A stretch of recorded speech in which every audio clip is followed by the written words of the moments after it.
రాష్ట్ర నాయకత్వానికి అందరికీ అలాగే సభలో ఉన్నటువంటి లక్షలాదిగా జనసేన పార్టీ 10వ ఆవిర్భావ దినోత్సవానికి విచ్చేసిన జనసైనికులందరికీ కూడా 10వ ఆవిర్భావ దినోత్సవ శుభాకాంక్షలు తెలియజేస్తూ ఉన్నాను. ఈరోజు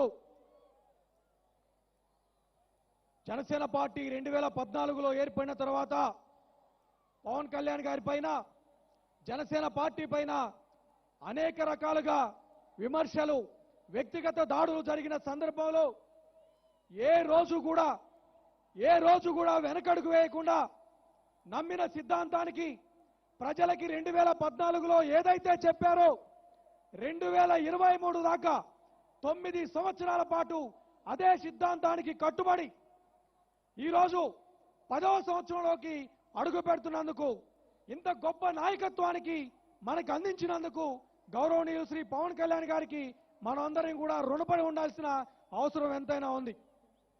ఈరోజు మచిలీపట్నంలో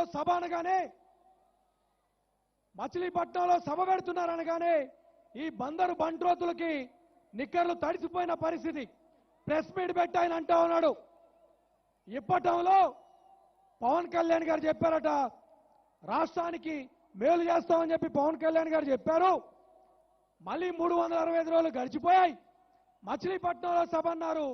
ఏం చేశారు ప్రజలకి, ఎందుకు నమ్మాలి పవన్ కళ్యాణ్ గారిని అని చెప్పి ఈ బందరు బంట్రోడ్ ప్రశ్నిస్తా ఉన్నారు పవన్ కళ్యాణ్ గారిని. ఈరోజు ఈ బందరు బంట్రోడ్కి ఒకటే చెప్తా ఉన్నా, మీ ముఖ్యమంత్రి రాష్ట్రంలో ప్రజలందరినీ కూడా అన్ని సామాజిక వర్గాలకు చెందిన ప్రజల్ని నమ్మించి నయవంచన చేసి మోసం చేసినప్పుడు ఏ ఒక్క సామాజిక వర్గానికి కూడా న్యాయం జరగకుండా అన్యాయానికి గురైనప్పుడు పవన్ కళ్యాణ్ గారు అండగా ఉన్నారు.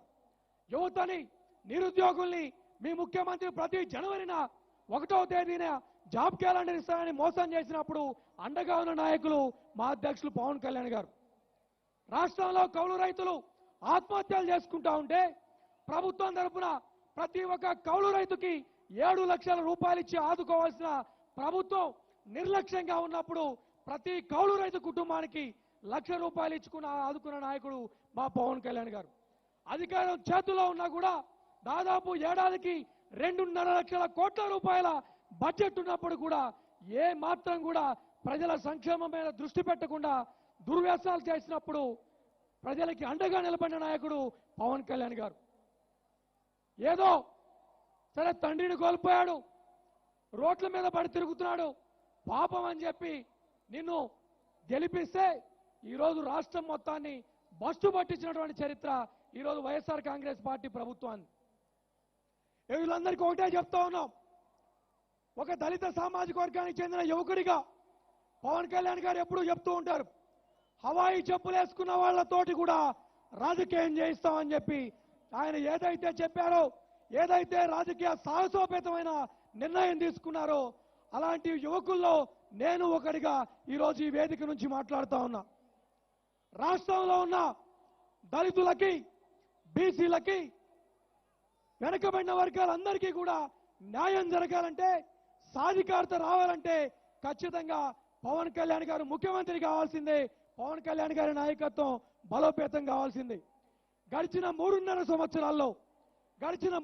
సంవత్సరాల్లో రాష్ట్రాన్ని ఏం అభివృద్ధి చేశామో ఈ ప్రెస్ మీట్లు పెట్టి వాగుతున్నటువంటి అందరూ కూడా ఆత్మవిమర్శ చేసుకోవాలి.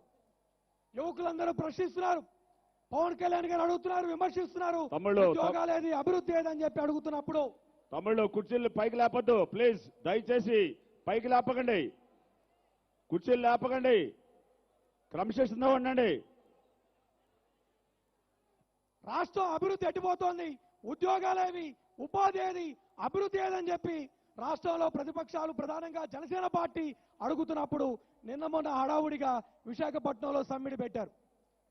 ఒక విలేకరు అడుగుతా ఉన్నాడయ్యా వాళ్ళ మంత్రుల్ని, అమర్నాథ్ గారిని అడుగుతుంటే, మీరు విశాఖపట్నంలో పారిశ్రామికవేత్తల సదస్సు చెప్తున్నారు కదా, మరి ఎట్లా వస్తాయి పెట్టుబడులు అంటే, మేము రిషికొండ మీద గ్రీన్ మ్యాట్ వేసాం, ఆర్కే బీచ్ లో పూల కుండీలు పెట్టాం, 50 అడుగుల తాడి చెట్టు పెట్టాం, ఇక పరిశ్రమలు వస్తాయి, పెట్టుబడులు వస్తాయని చెప్పి చెప్తా ఉన్నారు.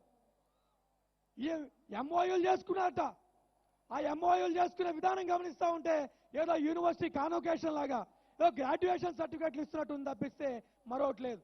అడిగి మన లక్ష్మీపార్వతి గారు పవన్ కళ్యాణ్ గారిని వారాహిని గురించి ఆమె డిస్టిక్గా అపహాస్యం చేస్తూ మాట్లాడింది. ఆమె కూడా మొన్న పెట్టుబడిదారుల సదస్సుకి వెళ్ళింది. మరి లక్ష్మీపార్వతి గారితో ఎందుకు ఎంఓయూ చేసుకోకుండా వదిలేశారో మరి నాకైతే అర్థం కావట్లా. ఆవిడ గారు చక్కగా ఆత్మలతో మాట్లాడగలిగే టాలెంట్ ఉన్న వాళ్ళు, ఆమెతో మంచి ఎంఓయూ చేసుకొని ఒక ఆత్మలతో మాట్లాడే ట్రైనింగ్ ఇచ్చే విశ్వవిద్యాలయం పెట్టుంటే బాగుండేదని చెప్పి నాకు అనిపించింది. ఈరోజు ఇంకొక విషయం చెప్పి ముగిస్తాను. రాష్ట్రంలో ఉన్న దళిత యువత అందరూ కూడా, మేధావులందరూ కూడా, విద్యార్థులందరూ కూడా ఈరోజు ఆత్మవిమర్శ చేసుకోవాలి. జగన్మోహన్ రెడ్డి గారు పరిపాలనకు వచ్చిన ఈ 3.5 సంవత్సరాల్లో మన విద్య కోసం, ఆర్థిక అభివృద్ధి కోసం ఉన్న దాదాపు 27 సంక్షేమ పథకాలని అమలుకు నోచుకోకుండా చేసిన పరిస్థితి మనమందరం చూసాం. దళిత విద్యార్థులు విద్య కోసం విదేశాలకు వెళ్లి చదువుకోవడానికి ఉన్నటువంటి బాబాసాహెబ్ అంబేద్కర్ పేరు మీద ఉన్న విదేశీ విద్యా దీవెన అనే పథకానికి పేరు మార్చి బాబాసాహెబ్ అంబేద్కర్ ని అవమానపరిచే విధంగా జగన్మోహన్ రెడ్డి విద్యా దీవెన అనే పేరు పెట్టుకో ఉన్నాడు. దీన్ని ఏ విధంగా దళిత యువకులుగా, మేధావులుగా, విద్యార్థులుగా మనం ఏ విధంగా సమర్థించాలి, ఏ విధంగా జగన్మోహన్ రెడ్డికి మద్దతుగా ఉంటామని చెప్పి మీరందరూ కూడా ఆలోచించాలి. పవన్ కళ్యాణ్ గారు చెప్పినట్టు దళితుల కోసం, దళితుల సాధికార కోసం నేను నాయకుడిగా ఉంటాను, నాయకత్వం వహిస్తానని చెప్పి ఆయన మాటల్ని ఆదర్శంగా తీసుకొని ఆయన నాయకత్వాన్ని బలపరిచే విధంగా రానున్న రోజుల్లో జనసేన పార్టీని, పవన్ కళ్యాణ్ గారి నాయకత్వాన్ని బలపరచాలని చెప్పి మరొకసారి కోరుకుంటూ ఈ అవకాశం ఇచ్చిన మీ అందరికీ కూడా హృదయపూర్వక ధన్యవాదాలు తెలియజేసుకుంటూ సెలవు తీసుకున్నాను. జై జనసేన. థ్యాంక్ యూ విజయ్ కుమార్ గారు. బాబు అక్కడ